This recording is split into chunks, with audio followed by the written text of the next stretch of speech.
আসসালামু আলাইকুম। স্বাগত জানাচ্ছি আপনাকে আন্তর্জাতিক সংবাদে। শুরুতেই থাকছে সংবাদ শিরোনাম।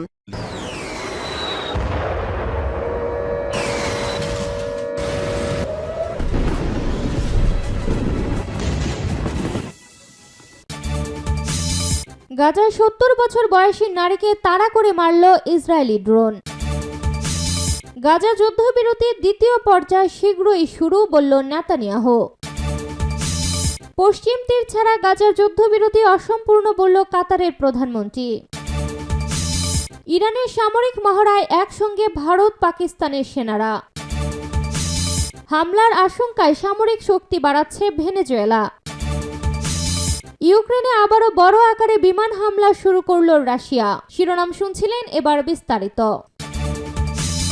গাজায় ৭০ বছর বয়সী নারীকে তাড়া করে মারল ইসরায়েলি ড্রোন। গাজা উপত্যকায় ইসরায়েলি হামলায় এক বয়স্ক নারী ও তার ছেলেসহ কমপক্ষে ৭ জন নিহত হয়েছেন। গতকাল শনিবার এই হামলার ঘটনা ঘটেছে। গাজার স্বাস্থ্য কর্মকর্তারা বলেছেন, গতকাল বেত লাহিয়া, জাবালিয়া ও জেইতুনে হামলায় এই প্রাণহানি হয়। নিহত ব্যক্তিদের মধ্যে ৭০ বছর বয়সী এক নারী ও তার ছেলেও আছেন। গাজা নগরীতে তাদের দুজনকে একটি ইসরায়েলি ড্রোন তাড়া করে হামলার নিশানা বানায়। এদিকে ইসরায়েলি সেনাবাহিনী বলছে, তাদের পৃথক হামলায় ৩ জন নিহত হয়েছেন। তাদের দাবি, ওই ৩ জন ইয়েলো লাইন অতিক্রম করেছিলেন। এটি একটি অচিহ্নিত সীমারেখা। গত ১০ অক্টোবর ফিলিস্তিনি স্বাধীনতাকামী সংগঠন হামাসের সঙ্গে যুদ্ধবিরতি কার্যকর হওয়ার পর ইসরায়েল নিজেদের সেনাদের এই সীমান্ত রেখা প্রত্যাহার করে নেয়। সীমান্ত রেখার নামটি ইসরায়েলের দেওয়া। গাজা নগরী থেকে আল জারিয়ার প্রতিবেদক হানি মাহমুদ বলেছেন, ইয়েলো লাইন থেকে প্রায় ১ কিলোমিটার দূরে থাকা ওই নারী ও তার ছেলেকে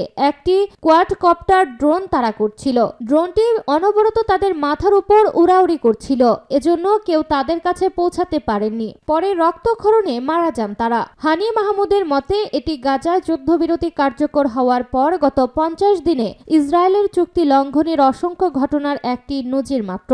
তিনি আরো বলেন, এই রেখার কাছাকাছি এলাকায় থাকা অনেক ফিলিস্তিনি অজান্তেই সেই সীমা অতিক্রম করে ফেলতে পারেন, কারণ রেখাটি চোখে দেখা যায় না। এটি যে যুদ্ধবিরতি সীমারেখা এবং চলাচল সীমিত ও বিপজ্জনক এলাকা, সেটি বোঝানোর মতো কোনো স্পষ্ট চিহ্ন বা দিক নির্দেশক নেই। গাজা যুদ্ধবিরতির দ্বিতীয় পর্যায় শীঘ্রই শুরু বলল নেতানিয়াহু।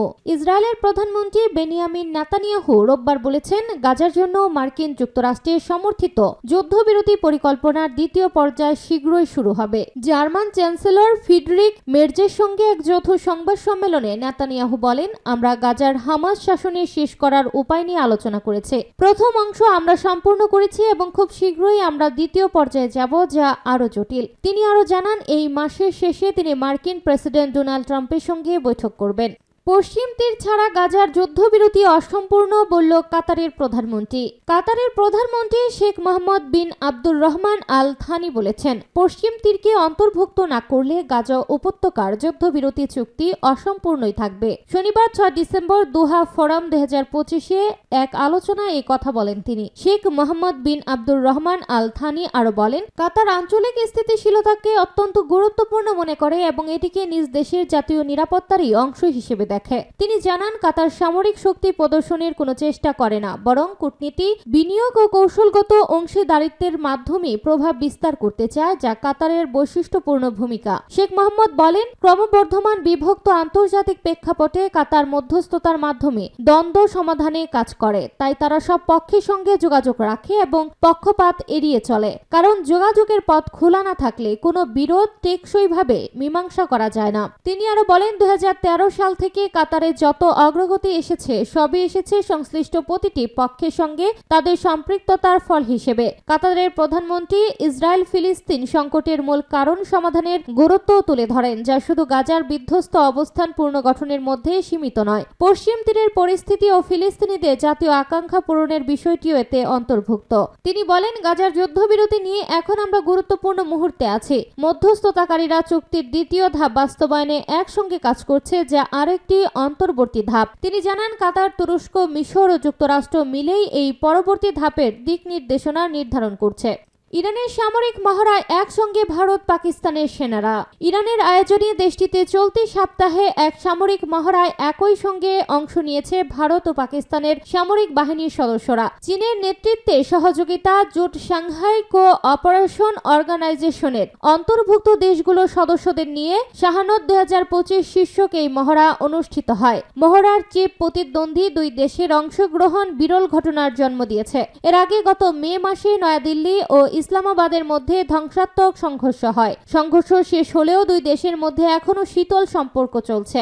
যদিও দুই দেশের সামরিক বাহিনীর সদস্যরা একসঙ্গে মহড়ায় অংশ নিয়েছেন, তবে বিশ্লেষকরা বলছেন যে প্রাতিষ্ঠানিক বাধ্যবাধকতা থেকে তারা এখানে অংশ নিয়েছেন। দুই দেশের সম্পর্ক এখনো স্বাভাবিক হয়নি। বুধবার থেকে ইরানের পূর্ব আজারবাইজান প্রদেশে এই সামরিক মহড়া শুরু হয়। শুক্রবার শেষ হওয়া এই মহড়ায় এসসিওর সদস্য 10 দেশই অংশ নেয়। দেশগুলো হচ্ছে ইরান, চীন, Russia, Bharat, Pakistan, Kazakhstan, Kyrgyzstan, Tajikistan, Uzbekistan ও বেলারুশ। 2003 সালে প্রথম এসসিওর সামরিক মহড়া শুরু হয়। সদস্য দেশগুলোর মধ্যে সন্ত্রাস বিরোধী লড়াইয়ে আঞ্চলিক সহযোগিতার সম্পর্ক তৈরির উদ্দেশ্যে এই মহড়া শুরু হয়। পাকিস্তানি বিশ্লেষকরা বলছেন, মহড়ায় একসঙ্গে অংশগ্রহণের মাধ্যমেই ক্ষতিগ্রস্ত হওয়া দ্বিপাক্ষিক সম্পর্কের উন্নতি প্রমাণিত হয়নি।